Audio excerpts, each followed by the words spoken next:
I'm Nigel A. James, and this is The Global Middle, our series about people who leave tales in their wakes. And in this episode, we're getting to know Willi Noelli. Welcome to The Global Middle. Talk 49. And now we're saying hello to Willi Noelli. He was a shooting star. Willi Noelli is now an artist and writer, but he used to be a cameraman for Austrian television, and his job was not always easy. The sets that he worked on were mainly the hot spots of trouble, and more often than not, there was more of a story behind the getting of the story than the story itself. And the adventure that Willi Noelli had one night in Beirut was not only thrilling, but dangerous as well. It was 1972, and Beirut was at war. Willi Noelli and his TV team had gone to Beirut to meet Yasser Arafat, and all on a budget of limited time, 4 days and no more. Staying longer in Beirut was simply too dangerous. Many journalists who had stayed longer had never been seen or heard of again. The kidnapping and shooting of foreign journalists in Beirut at the time was very good business.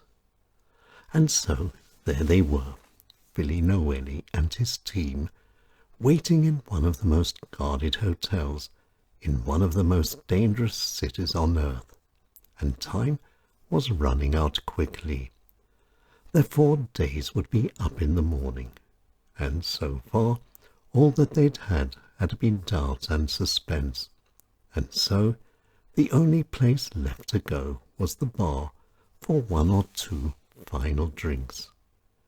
And then, just after convincing themselves that nothing would happen, the telephone rang. They put down their drinks and hurriedly left. Outside in the dark was a car, and it was waiting for them.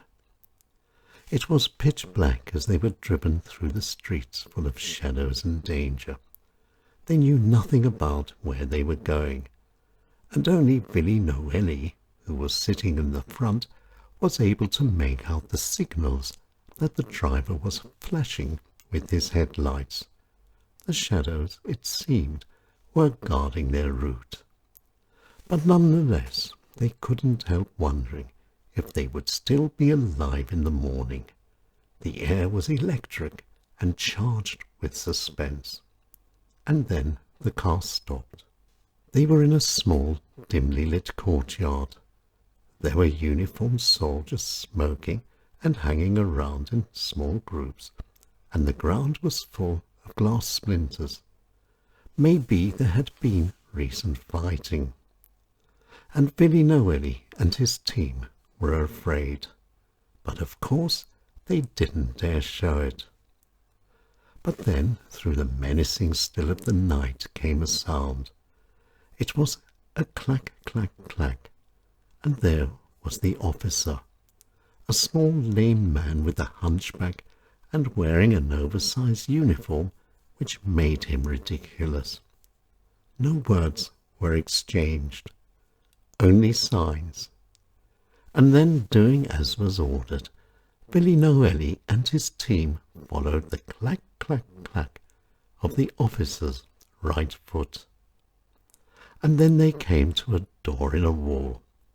There was a very dim light. The door opened, and down and down and down they went, and they kept going down. And there, deep underground, was a bunker. And it was the most comfortable bunker Willi Noelli had ever seen. There was an English red leather 3-piece suite, a wall which was covered with a print of a mountainous landscape, and the offer of a strong Lebanese coffee and an even stronger Turkish cigarette was just that was needed. But this comfortable bunker had a feeling of fear. it was a hole in the ground, a place only for hiding. And where was Yasser Arafat? The answer was not long in coming. It was whilst Willi Noelli's camera was being examined by an Hungarian photography student that Willi Noelli thought he saw the wall move.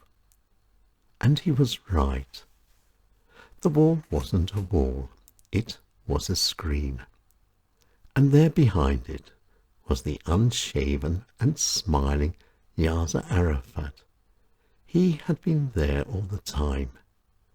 And then, with only very little time to spare, they started to talk. And the interview lasted much longer than expected. In fact, for more than an hour.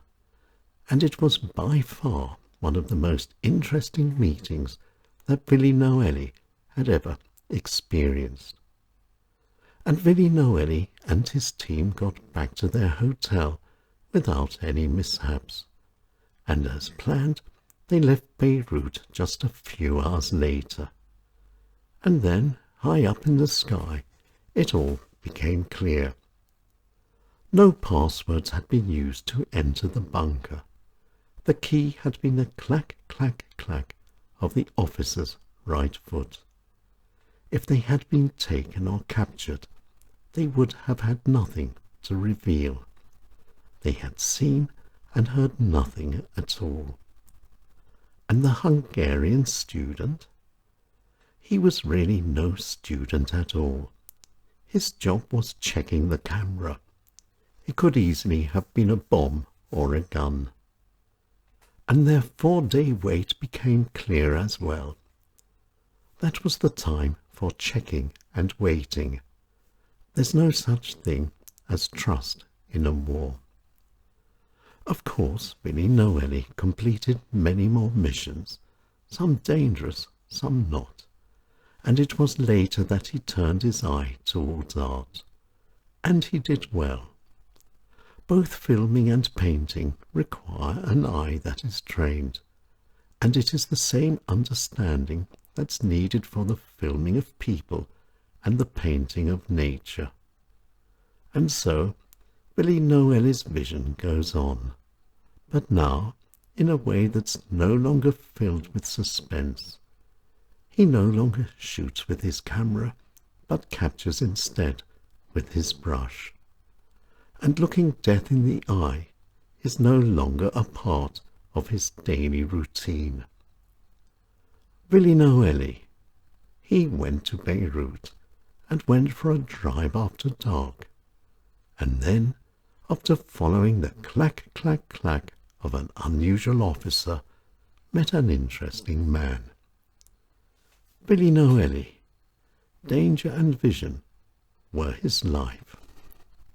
Talk 49.